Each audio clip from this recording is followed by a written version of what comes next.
let me introduce our next guest, folks. It's Winter Jam time right around the corner, and Deena Jakoub is going to be on with us from Veridia. Now, they were already on the West Coast part of this. They're getting ready to come back for the nice winter side. If you're here listening to us locally in the Tampa area, they come in early January. Kind of get a break from the cold weather up there in Nashville, I bet. But Deena, how are you? I'm amazing, thanks. I tell you what a great ride you guys have been able to do. Obviously, We Are the Brave did great. It was nominated for a Rock Song of the Year Dove Award, and obviously, Furious Love is blowing up, and Disconnected is just an amazing song. I mean, is it kind of like a whirlwind still for you, or is it kind of hit you like, whoa, this is really getting crazy really fast?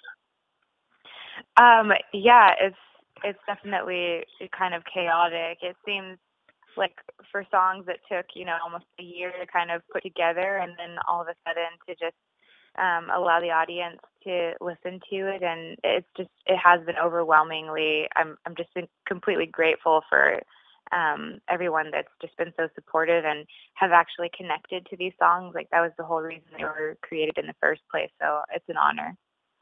Well, you were part of the West Coast Winter Jam, and obviously, to me, there's nothing like the amazing atmosphere and the amazing experience with all the different styles of music. What was your first big impression with your Winter Jam experience? It was just, I couldn't believe how many people were involved in the back end of things, just behind stage, like 100 plus crew members putting together this amazing stage and video and everything. It was awesome to just see everyone working hand in hand and supporting each other and making sure that it got done on time. And then just to see like a sea of people just running in to experience what Winter Jam is, it was just amazing. I don't even have like the adjectives to describe. Yeah, there's nothing like it in my opinion. And do you have any really cool stories that you can share from your experience? I know that you were touring with Hillsong and Colton Dixon, who aren't going to be part of the next phase, but any really cool stories or anything like that you can share from that experience? Oh, I don't even know. I cut up with Colton pretty regularly, so if there's a good Colton Dixon story, I always love the dirt. I didn't get to spend a ton of time with him. Honestly, he was like at the ping pong table every free moment, I think. So there were like little ping pong tournaments going on behind the scenes. I don't even know where the table came from. It was so random, but I don't really know if there's a favorite story. It seems like it just all kind of came and went so fast. Sure. The next phase, obviously, you guys are going to be joining Skillet and Jeremy Camp. Francesca's returning again, Building 429, yeah. Family Force 5, 10 bands, $10, that kind of thing. It's just an amazing thing that New Song puts together. What has been, from as usually as a fan of this kind of music as well, what has been one of the one thing that's kind of just blown you away? What is things blowing me away? I guess just the unity of the audience. Pretty much every time somebody takes stage, it doesn't matter what genre of music you are. Everyone's just participating and just grateful to be there. So it's kind of amazing to just be in an arena full of thousands of people that are just bumping to every kind of music. So I don't know. Well, let me wrap up my last Winter Jam question. I love always asking you guys about this because the one thing most fans didn't know, or we talk about it pretty regularly here, is you guys get to go to Jam Church. Obviously, you tour and you're doing Thursday, Friday, Saturday, Sundays, Friday, Saturday, Sundays, and you get to put together a little something for you guys to go and praise and worship God and do that. What was your kind of big take home and experience from Jam Church? Well, it's the hardest part about touring is not having a moment to just have quiet time, and also the lack of community, because when you're on tour, everyone is constantly go, go, go. They're all doing their jobs, and especially for us artists, we don't really have a lot of time to call home and reconnect with our families and loved ones and the people that have, supported us all around. So having the moment to just come together and be there together was just really spectacular, just to have that time to just serve and live in community, to feed back into each other's lives. And it was really beneficial. It kind of just kick-started, for the next week. Let me back away from Winter Jam a little bit and talk about Veridia itself. And you started out in Texas, moved to Nashville, and kind of put the band. Now it's moving so rapidly, like we were just talking about. Obviously, the EP skyrocketed to 21 on the iTunes alternative list, and then of course We Are the Brave just done amazing for you. And now you got two new songs that are people are definitely recognizing and connecting with. And when you start to kind of look back at you're writing these songs, when you're putting them together and those kinds of things, were there any moments that you can point to, like, what this is, God's really done something special here, or this is really something that you prayed differently on, that, like, I hope people really get this or that, or what God's spoken to me about here or there, anything like that you could share? Well, Fear is Love is our current single. It's the newest one, and for me, that song was really written out of a place where I struggled with self-worth and self-image.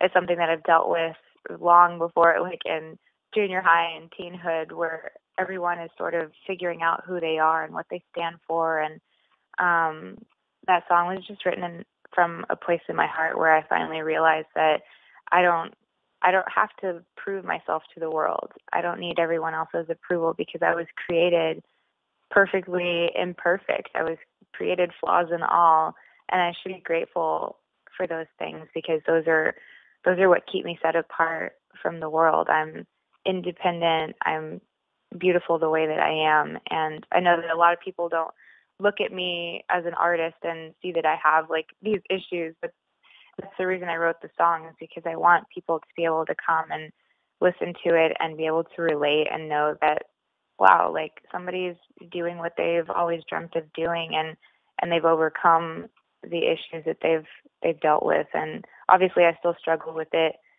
day to day, but yeah, that's why that song was written.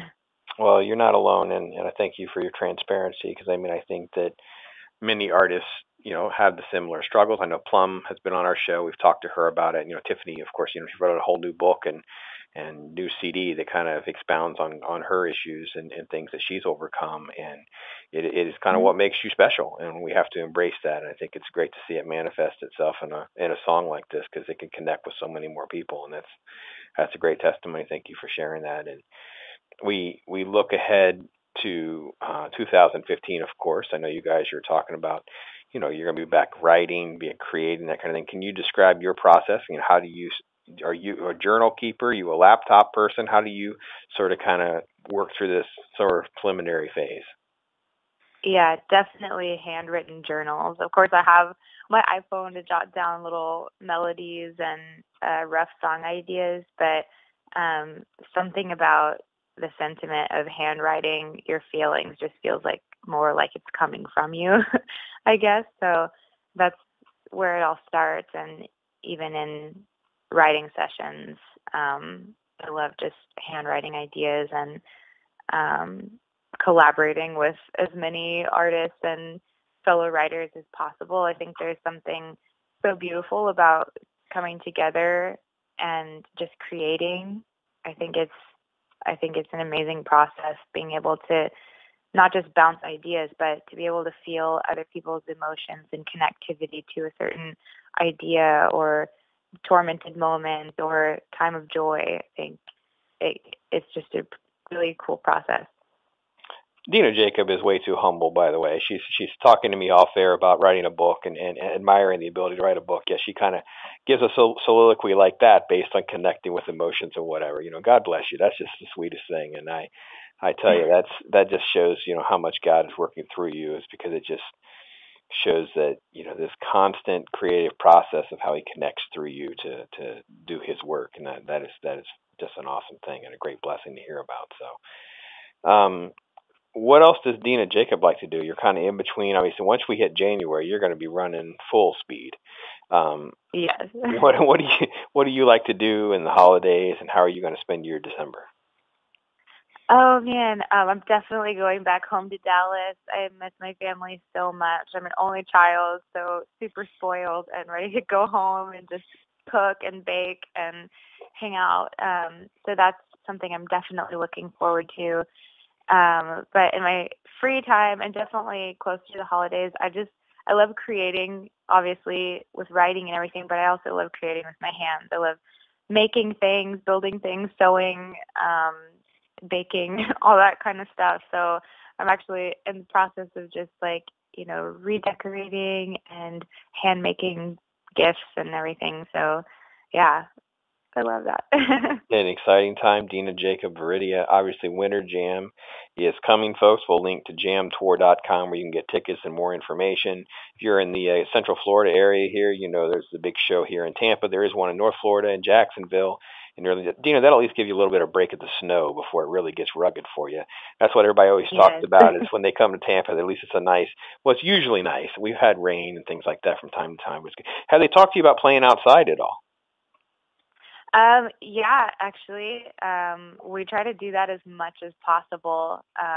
Whether it's before the show, we kind of just like run outside at like a random time and just surprise whoever's in line at the moment and just play a song or two. Or sometimes if the show is sold out, we actually get the opportunity to set up a small stage and go outside and do a couple of songs for the people that so graciously waited for a seat and unfortunately didn't get to. So yeah, obviously I hope that doesn't happen, but the opportunity to play before the show even starts has always been awesome. So. Well, that's great, and I look forward to that. I know last year was loving the outcome. Came out and met with some folks. We had a great chance to. They fortunately had texted me, so I was able to run over there real quick and get a photo. That was a pretty cool experience. And sadly, I will say there will be people outside. The turnout here in Tampa is notoriously amazing. And while the formerly known as St. Pete Times Forum is extremely great venue, it'll also be completely packed full of crazed fans for you and the other 9 bands that'll be there, as well as speaker Tony Nolan. Let me run through the list real quick for folks. Make sure you check this out, guys. Skillet, Jeremy Camp, Francesca Padoselli, Building 429, Family Force 5, New Song, which of course hosts the event. Blanca for King and Country, About a Mile, and of course Veridia. We're talking to Deena Jakoub. Thank you again so much for fitting this into your busy schedule. I look forward to hear from you and talking to you again soon. Yeah, thanks, Brandon. I appreciate it.